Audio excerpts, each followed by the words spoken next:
நான் ரீசெண்டாக பார்த்த அனிமியில் எனக்கு ரொம்ப பிடிச்சிருந்த அனிமி தான் வின்லேண்ட் சாகாங்கிற அனிமி. இந்த அனிமியில் அப்படி என்ன இருக்குது, நீங்கள் அந்த அனிமியை பார்க்க ஒர்த்தா, அதை பற்றி தான் இந்த வீடியோவில் நம்ம பார்க்க போகிறோம். நீங்கள் பார்த்துட்டு இருக்கிறது வீப் டிவி சேனலில் பார்க்குற புது வீப்ஸ் யாராவது இருந்தீங்கன்னா மறக்காமல் நம்ம சேனலை ஒரு சப்ஸ்கிரைப் பண்ணிவிடுங்க. அப்போ தான் நம்ம போடுற வீடியோஸ்லாம் நம்மளை வந்து சேரும். வாங்க வீப்ஸ், டைம் மிஸ் பண்ணாமல் வீடியோக்குள்ளே போயிடலாம். வின்லேண்ட் சாகாவோட பிளாட்டுக்குள்ளே போகிறதுக்கு முன்னாடி இந்த அனிமி ஃபேன்ஸுக்கு மத்தியில் எப்படி ஒரு இம்ப்ரெஷனை க்ரியேட் பண்ணியிருக்கு அதை பற்றி நம்ம முதல்ல பார்த்துடலாம். வின்லேண்ட் சாகாங்கிற அனிமி வந்து பார்த்தீங்கன்னா ஐஎம்டிபியில் மொத்தம் 80,000 ரேட்டிங்ஸ் வாங்கி 8.8 ரேட்டிங்கை பிடிச்சிருக்கு. ஐஎம்டிபியோட டாப் 50 அனிமி லிஸ்ட்டில் 7th பிளேஸை கூட பிடிச்சிருக்கு. அப்படிப்பட்ட ஒரு ஃபேன் ஃபேவரட்டான அனிமி தான் வின்லேண்ட் சாகா. இப்போ அதோட பிளாட்டை பற்றி பார்த்துடலாம். இந்த அனிமியோட ப்ரோட்டகனிஸ்டாக காட்டுறது நம்மளுக்கு சின்ன பையனான தோர்ஃபின் தான். தோர்ஃபினோட அப்பா தோஸுங்கிறது வைக்கிங்ஸ் கம்யூனிட்டிலே ஒன் ஆஃப் த ஸ்ட்ராங்கஸ்ட் வாரியர்னு பேர் வாங்கினவர். இது மட்டும் இல்லை, அவரை வந்து இது வரைக்கும் யாருமே பேட்டிலில் தோக்கடிச்சதே இல்லை. அப்படிப்பட்ட ஒரு புகழ்பெற்ற வாரியர் தான் நம்ம தோர்ஃபினோட அப்பா. இப்படி தோர்ஸை சாவடிக்க ஒரு மர்சனரி குரூப்பை அவங்க நாட்டு மக்கள் ஹையர் பண்ணுவாங்க. அந்த மர்சனரி குரூப்போட லீடர் தான் ஆஸ்கிலாட். ஆஸ்கிலாட் கிட்ட தோர்ஸ் வந்து நம்ம ஒரு ஃபேரான டுயல் வச்சுக்கலாம்னு சொல்லிட்டு ஒரு ப்ரொபோசல் கொடுப்பான். இதுக்கு ஆஸ்கிலாடும் சம்மதிச்சுட்டு 2 பேருமே சண்டை போட்டுட்டு இருப்பாங்க. பட் ஆஸ்கிலாட் தோக்க போறாங்கிறத தெரிஞ்சுக்கிட்டதுக்கு அப்புறமா வார் எத்திக்ஸ் எதையுமே மனசுல வச்சுக்காம ஒரு அன்ஃபேரான முறையில தோர்ஸை சாவடிச்சிருவான். இது எல்லாத்தையும் குட்டி பையனா இருக்கிறப்ப பார்த்த தோர்ஃபின் வந்து ஆஸ்கிலாட் மேல ரிவெஞ்ச் எப்படியாவது வாங்கணும்னு நினச்சிக்கிட்டே இருப்பான். அதுவும் எப்படின்னு பார்த்தோம்னா, தோர்ஃபின் வந்து ஆஸ்கிலாட் கூட ஒரு ஃபேரான டுயல் போட்டு அதில் ஆஸ்கிலாடை டிஃபீட் பண்ணி தன்னோட அப்பாவுக்காக ரிவெஞ்ச் வாங்கணுங்கிறது தான். இதுக்கப்புறமா தார்ஃபின் வந்து இந்த சண்டை போடுறது எல்லாத்தையுமே கற்றுக்கிட்டு அட்வென்ச்சர்ஸில் போயிட்டு தன்னோட அப்பாவுக்காக ரிவெஞ்சை வாங்கினானா இல்லையா, இதெல்லாம் நம்ம அனிமையை பார்த்தா தான் தெரியும். இப்போ நம்ம வின்லேண்ட் சாகாவோட ஸ்க்ரீன் பிளே அப்புறம் அனிமேஷன் ஸ்டைலை பற்றி பார்த்துடலாம். முதல்ல இந்த அனிமி நடக்கிற காலகட்டமே வந்து பார்த்தீங்கன்னா 1020 AD தான் நடக்குது. அதனால அந்த காலத்தில் இருந்த மக்கள் எப்படி நடந்தாங்க, அந்த காலத்தில் எப்படிப்பட்ட மக்கள் இருந்தாங்க, அந்த மக்களோட வாழ்க்கை எப்படி இருந்துச்சு, இது எல்லாத்தையுமே காமிச்சிருப்பாங்க. அப்புறம் இந்த அனிமியில் மெயினாக வர ஒரு குரூப் ஆஃப் மக்களே பார்த்தீங்கன்னா வைக்கிங்ஸ் தான். அந்த வைக்கிங்ஸோட வாழ்க்கையெல்லாம் காட்டினா லிட்டரலாக நம்மளே அங்கே போய் வாழ்ந்த மாதிரி இருக்கும்.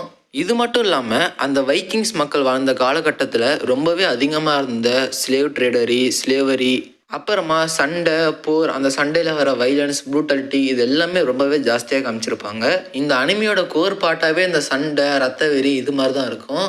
அப்புறமா இந்த ப்ரொஃபானிட்டி, நியூட் சீன்ஸ், அப்போ இந்த ஆல்கஹால் வர சீன்ஸ் எல்லாமே ரொம்பவே பிலோ மாடரேட்டாக தான் இருக்கும். இந்த சீன்ஸ் எல்லாமே வந்து பார்த்திங்கன்னா அனிமையில் இருக்கும். பட் ஆனால் ரொம்பவே ஓவர் எக்ஸாக்ஸரேட்டடாக இருக்காது. ஓரளவுக்கு அதை பொறுத்துக்கிற மாதிரி தான் இருக்கும். இதை ஸ்கிப் பண்ணிட்டு தான் போகணுங்கிற அவசியம் வர அளவுக்குலாம் எந்த சீனும் ரொம்ப மோசமாக இருக்காது. எல்லா அனிமிக்குமே ரொம்பவே முக்கியமான விஷயம் அந்த அனிமியில் எப்படி எமோஷன்ஸ் அண்ட் ட்ராமாஸை ஹேண்டில் பண்ணுறாங்கங்கிறது தான். வின்லேண்ட் சாகாவில் அதை ரொம்பவே சூப்பராக ஹேண்டில் பண்ணியிருப்பாங்க.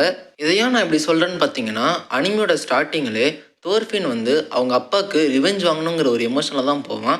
ஸோ அனிமி ஸ்டார்ட் ஆகுறதே நம்மளுக்கு ஒரு எமோஷனில் தான் ஸ்டார்ட் ஆகுது. அதுக்கப்புறமா தோர்ஃபினோட இந்த எமோஷன் எப்படி சேஞ்ச் ஆகுது, இல்லை அவனோட காலப்போக்கில் அது எப்படி பெண்ட் ஆகுதுங்கிறத பற்றி தான் அனிமையே இருக்கும். இது கூடவே டார்க்கான எமோஷன்ஸும் நிறையவே நம்ம பார்க்கலாம். இதோட அனிமேஷனும் சினிமாட்டோகிராஃபியுமே ஓரளவுக்கு ரொம்ப அழகாக காமிச்சிருப்பாங்க. இதுக்கு மேலே நம்ம எதுவும் கேட்கணுங்கிற அளவுக்கு அனிமேஷன் எதுவுமே தேவைப்படாது. இந்த அனிமியோட செகண்ட் சீசனை கூட ரொம்பவே ஃபேமஸான ஸ்டூடியோஸான மாப்பா தான் டிசைன் பண்ணியிருப்பாங்க. அப்புறம் இந்த ஃபன்னி சீன்ஸாக, காமெடியாக எதுவாவது நம்ம எக்ஸ்பெக்ட் பண்ணால் அவ்வளோ நம்ம எக்ஸ்பெக்ட் பண்ண முடியாது. ரொம்பவே கொஞ்சம் தான் இருக்கும். இந்த அனிமியை ரெக்கமெண்ட் பண்ணுற எல்லாருமே பேசுகிற ஒரு விஷயம்னா இந்த அனிமியில் இருக்க ஃபிலாசபிக்கல் கண்டென்ட் தான். இந்த அனிமியில் வர கோட்ஸ் எல்லாமே நம்மளை அவ்வளோ சிந்திக்க வைக்கும். இந்த கோட்ஸ்லாம் வந்து பார்த்திங்கன்னா இந்த கேரக்டர்ஸோட லாஸ்ட் மூமெண்ட்ஸோ இல்லை ஃபைட் பண்ணுறப்ப பேசுகிற மாதிரியோ இருக்காது. அந்த கேரக்டரோட அன்றாட வாழ்க்கையில் வர கான்வர்சேஷனே அவ்வளோ கோட்ஸ் மாதிரி அவ்வளோ மீனிங்ஃபுல்லாக இருக்கும். இன்னொரு விஷயம் என்னென்னா, இந்த அனிமையை பார்க்குற ஆடியன்ஸ் தான்.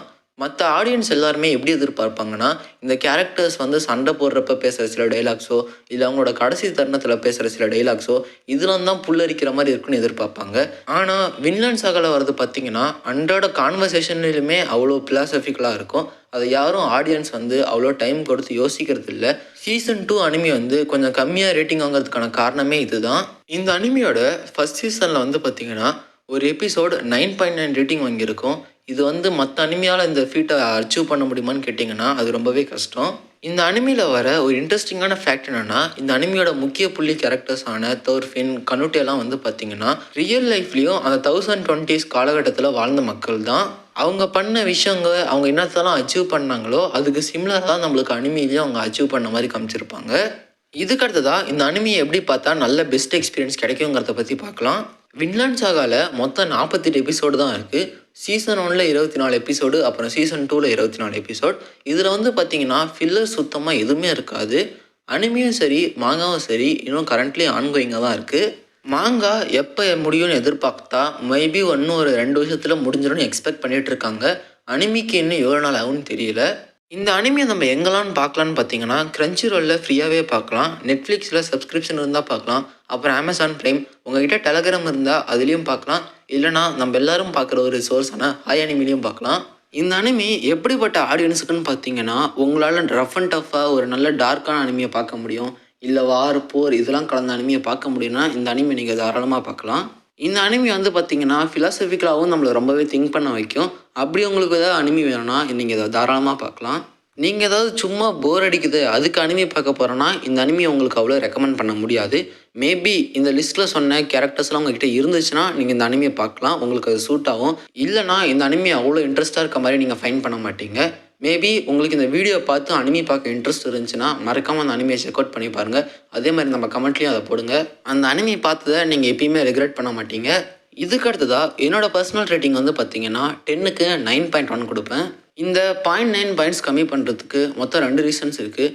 ஃபஸ்ட்டு வந்து பார்த்தீங்கன்னா இந்த அனிமியில் லைட்டாக பேசிங் ஸ்லோவான மாதிரி நான் ஃபீல் பண்ணேன். அதுக்கப்புறமா குட்டி தார்ஃபினுக்கு வந்து பார்த்திங்கன்னா லிட்டரலாக அந்த எமோஷ்னல் இன்டெலிஜென்ஸ் அவ்வளோ இருக்காது.